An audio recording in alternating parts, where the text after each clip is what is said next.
வணக்கம் குழந்தைகளா, வாங்க நம்ம தமிழ் உயிர் எழுத்துக்களை பற்றி படிக்கலாம். தமிழ் உயிர் எழுத்துக்கள் மொத்தம் 12.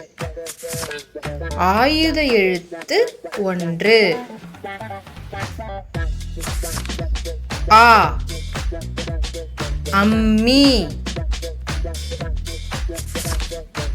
ஆ, ஆலமரம். ஈ, இஞ்சி.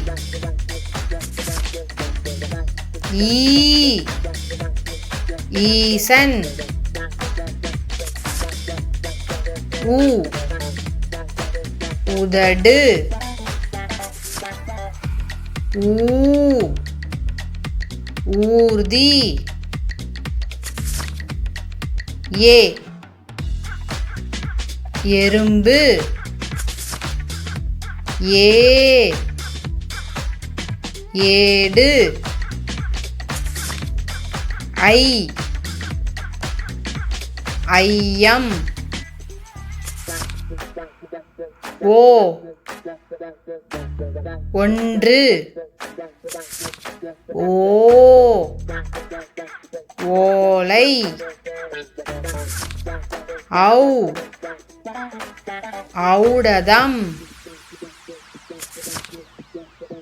அக், எக்குவால். நன்றி குழந்தைகளா.